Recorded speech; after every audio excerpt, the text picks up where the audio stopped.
Darin Hovis here at Par 4 Fitness, and I'm joined today by Joe Groch, and he is at FGCU as a professor there. And I was reading through all of your accomplishments on here. Three-time Horton Smith Award winner for the PGA.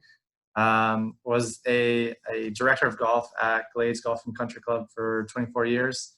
And then you've recently retired. You've been doing a lot of player development at Florida Gulf Coast University with the golf management program. But you and I had, just in passing several times, talked about meditation. I think I saw a book on your desk one time, and I asked you. And you've said you've been teaching meditation, practicing meditation for a long time. And it's always something that I wanted to dive a bit deeper in. And so I brought you on today to kind of talk about your experience and give us some advice and tips and some of the things that you've picked up along the way. Well, yeah, as we were just talking about and mentioned earlier, when you really study all the major traditions and all the different meditation techniques and philosophies that are out there, they all really come down to one overarching principle, and that is the training of attention. And by that I mean the ability to put your mind where you want it to go rather than being a plaything of life. And one of the things that it allows you to do, as I say to a lot of people, it puts power behind your no and o. In other words, because you spend time in meditation and because you are training your mind to be still or focus in on a particular thing, which we'll talk about in a minute, going to what they call one-pointed attention, and in Sanskrit they call that agrageta. But the ability to do that gives you the ability to say, no, I don't want to be angry. No, I don't want to eat that. No, I don't want to be depressed. And you, through this training of attention that you do in meditation, you're able to direct your thoughts as you want to direct your thoughts and be the person that you want to be and live a happy, wholesome, self-directed life rather than being a bundle of conditioned responses, which many of us, and we've all had times when we've just reacted in ways that we, geez, I wish I hadn't have said that. I wish I hadn't have done that. Right. So, that's the essence of meditation at all levels, regardless of what method or tradition you're coming from. Right, and it's something that I've read that the most successful people in the world are meditating at some different level. Maybe it's not to the level of the Buddhist monks, but they're finding time in their day to just kind of cleanse the brain of all of the stress and all of the work and family obligations that they're tied to, and just finding that calming sense of, even if it's just 5 or 10 minutes. So walk us along your path to meditation. How'd you find it? What do you practice? Well, I'll give you the short version is as a PGA professional, I felt that I wasn't playing to the level that I felt I was physically capable of playing to. And my skills, the sum of my skills didn't equal my scores. And I came to the conclusion, I'm fast forwarding a lot, of pain and suffering, but that was, my mind was getting in my way. Right. So I embarked on a journey to find out the vagaries of the mind. How could I get this thing to work for me rather than against me? So I was led to meditation ultimately, and again, the training of attention. So as I sat down and tried to meditate, my mind just was all over the place. And now, and this is the challenge I'm going to give your viewers. As an athlete and as a competitor, the fact that I could not control my mind pissed me off. Mm-hmm. So I decided that I would sit there and try to bring this beast under control. I was not going to let this thing or this mind do whatever it wants and go where it wills. So I use my obstacles in meditation as a motivator to get me to really try to get better control over my mind and have a more self-directed thought process. I think that's your answer right there. Yeah, and I think that's definitely something that a lot of people can relate to, especially professionals at the highest level, is maybe that's the last obstacle that's keeping them from getting to from the Sumatra Tour onto the LPGA Tour, or from some of the Canadian and Latino American tours onto the Corn Ferry and the PGA Tour. And granted, it was always something that I noticed with Tiger Woods in his press conferences. He was almost like a robot, and he would control that situation so well every single time.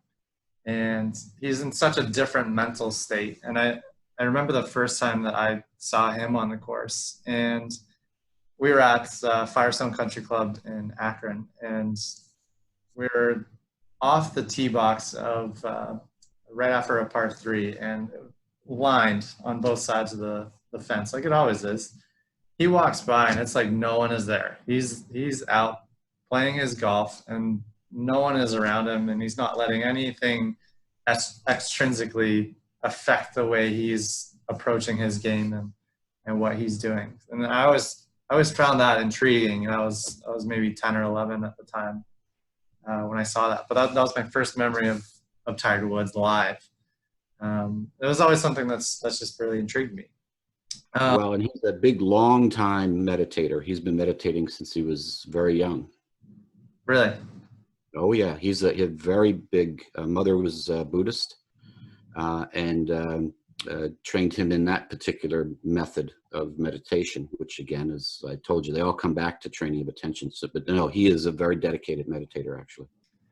Right, and you've sent me to what's called passage meditation, correct? Yes. Mm-hmm. And how is that different from where Tiger would learn the Buddhist type of meditation? Right. I'm not really familiar with this specific practice, but just to run through the various practices and why I think the passage meditation is particularly appropriate for the modern person.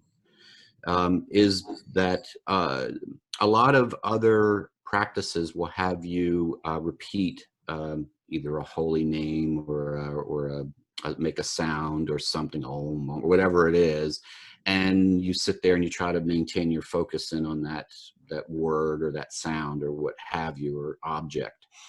And the problem is that we, with our minds, are so active in the modern world that we get bored. And it's very difficult for you to maintain your focus. And so you get frustrated and angry, and then most people give it up. The other method is what is like a quieting kind of technique. And usually it's typified in Zazen, where you actually try to still the mind. And again, that is a very, very difficult practice to go from, you heard of going from 0 to 60. Well, going from 60 to 0 is just as hard. And I tried a lot of different practices, and the one that had traction, again, just for me, some people do well and others, is this passage meditation. And passage meditation is essentially you memorize a passage, and it's usually you want to do, it's called an inspirational passage, something that really speaks to you deeply. They're usually spiritual in nature. And they really can speak to your soul. So if you want, I can go through the kind of the technique, the step-by-step method, if you... Absolutely. Yeah, I'd love to.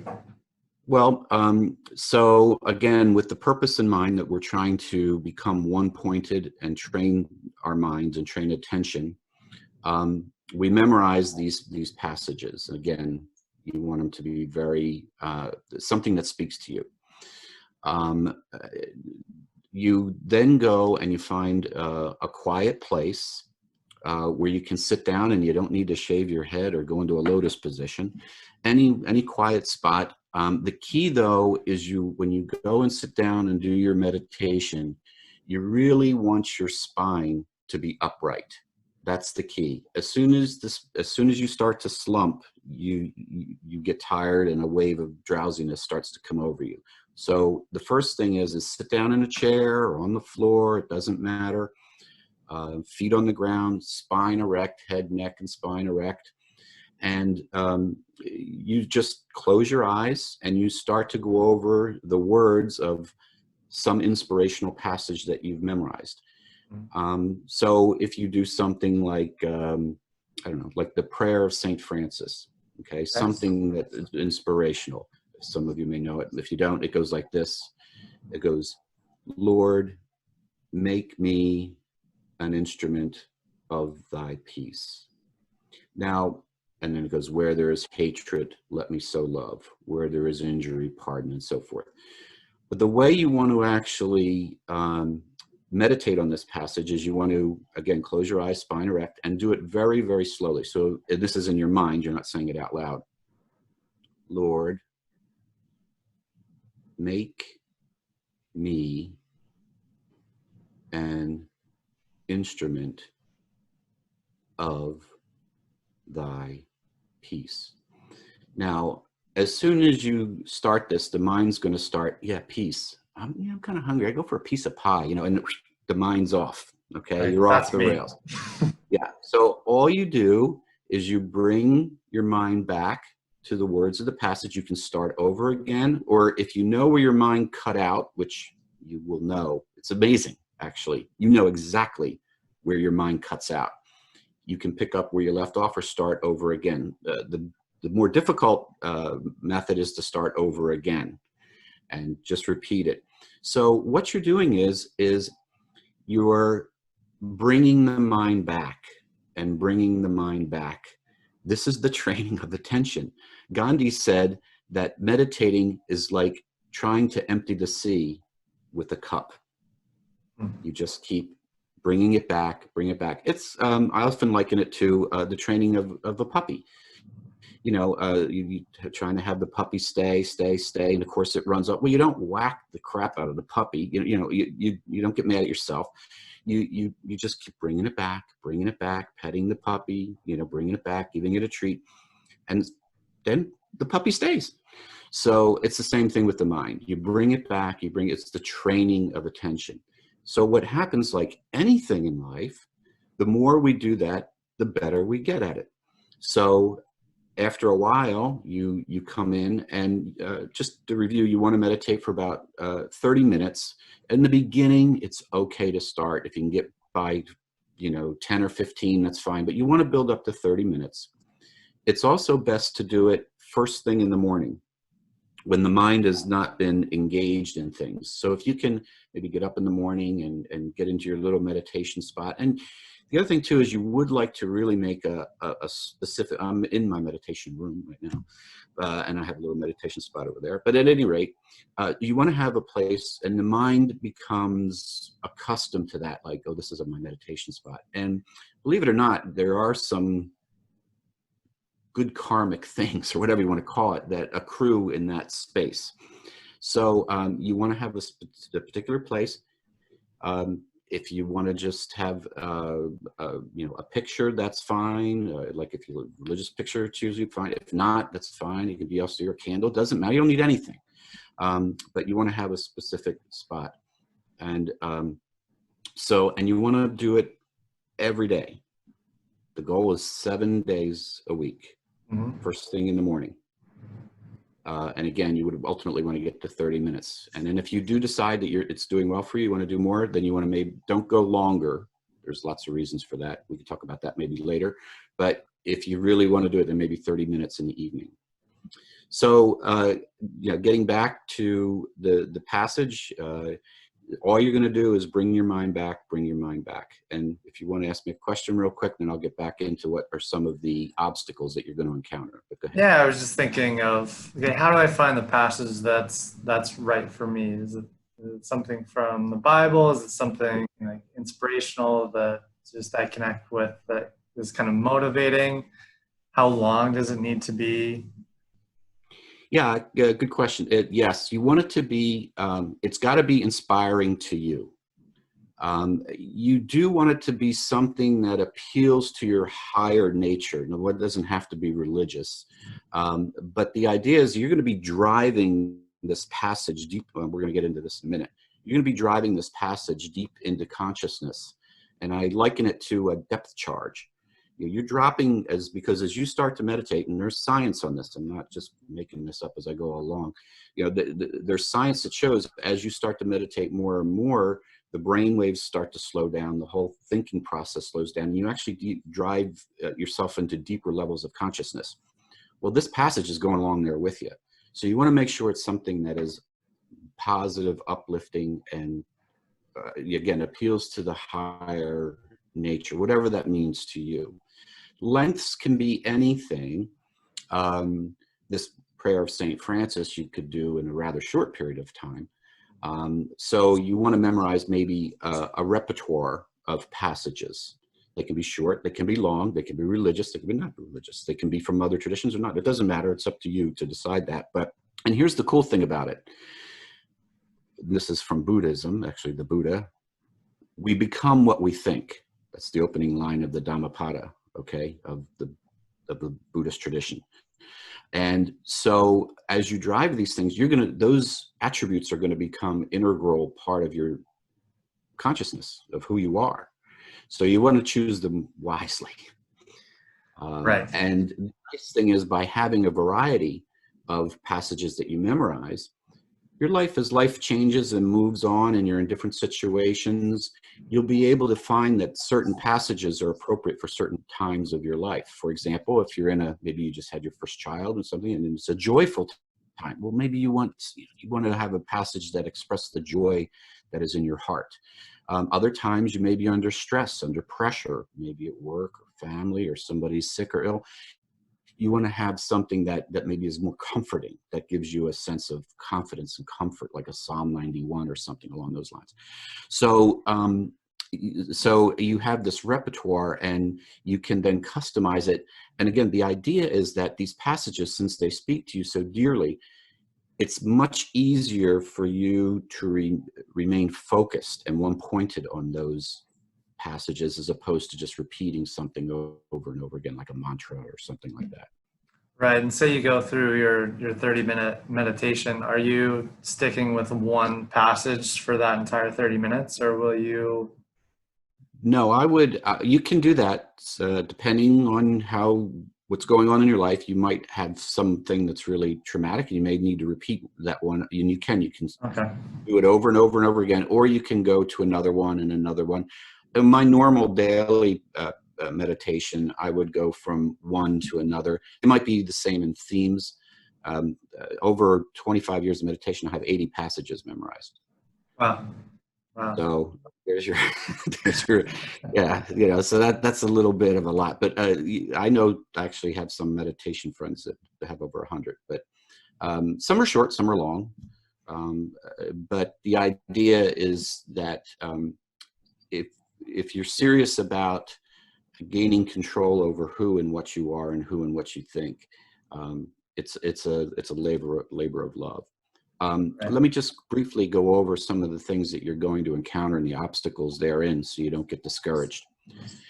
This is a fascinating thing, the mind, and it doesn't want to meditate. So the first obstacle that you're going to have in meditation is actually meditating, showing up. Okay, that's the first obstacle. There's a lot of old sayings from major traditions around the world, but basically there's no loss for he who does not quit. It's a guarantee from the higher powers. But so the first obstacle is your mind doesn't want to do it. But the sooner you get there, the more immediate obstacles will be. You'll have a physical obstacle. And this is weird. A lot of people do. I sneezed. What's up with that? I don't know what was going on.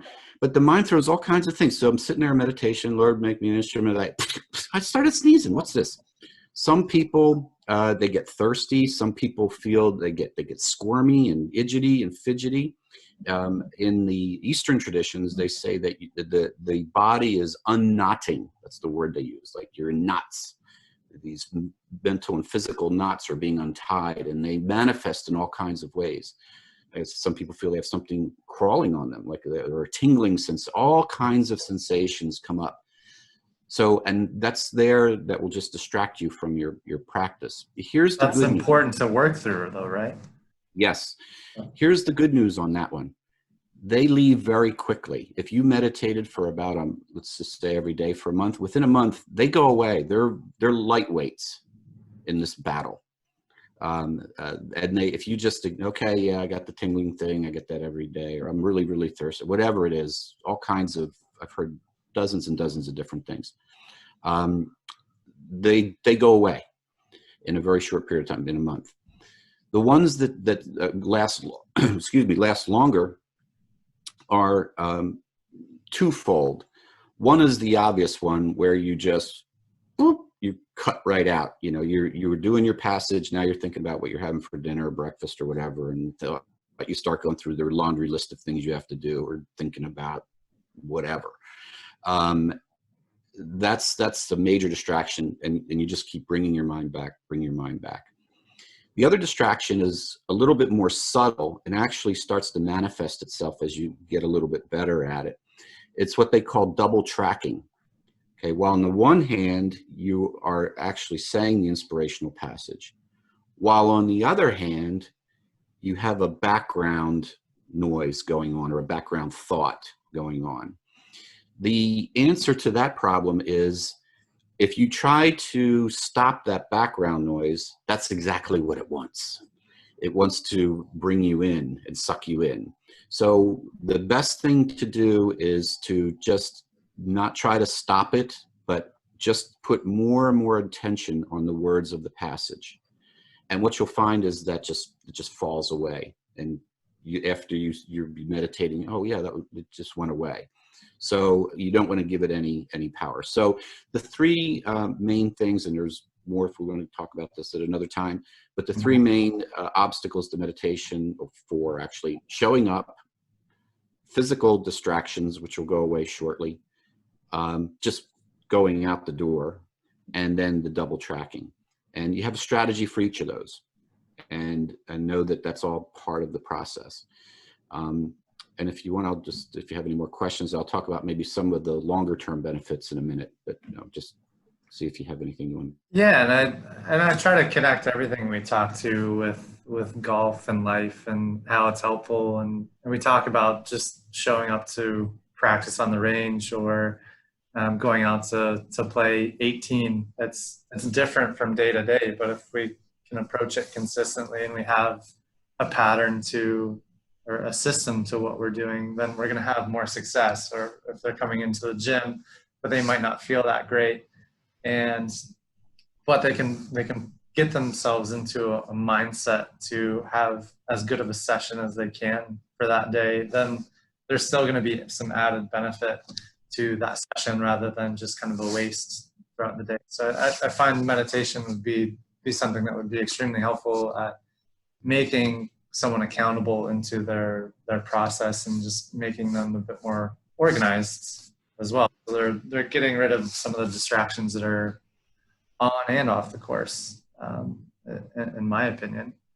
And I think some things that I've tried in the past would just be like these apps that are out there, and they'll play music and things like that, and they'll either lie down or sit or different positions. And I always find that I would be thinking more during those, but this seems to make sense, the passage meditation, because it's something that you're focusing on that's starting to get rid of all of that extra clutter that's in your brain.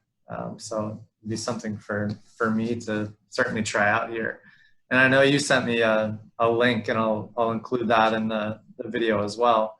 But it was taking me through a series of steps on how to get started through this passage meditation. It gives you one to follow along with, and then takes you through. It was a 5-minute meditation process and the steps to get started.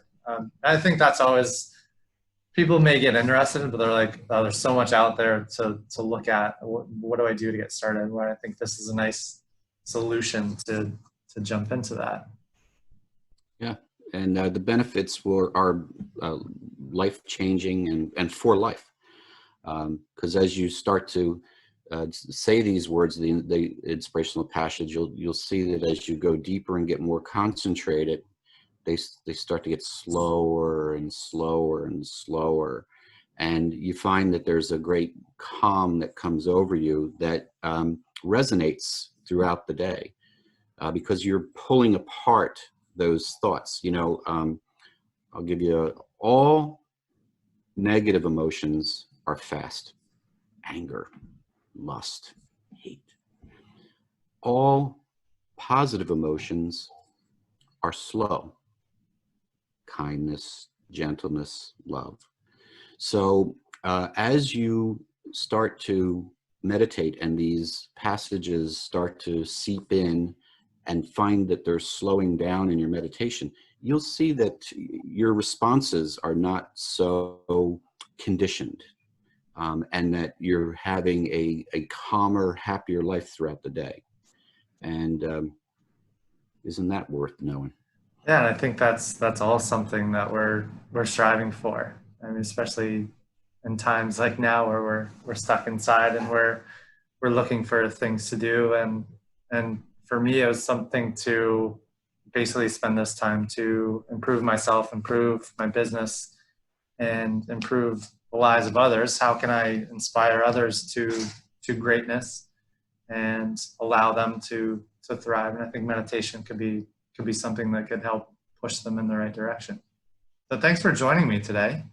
Yeah, thank you. I'm going to go light some incense now, so we'll catch you on the other side. Perfect. Thank you so much, Joe. All right, see you.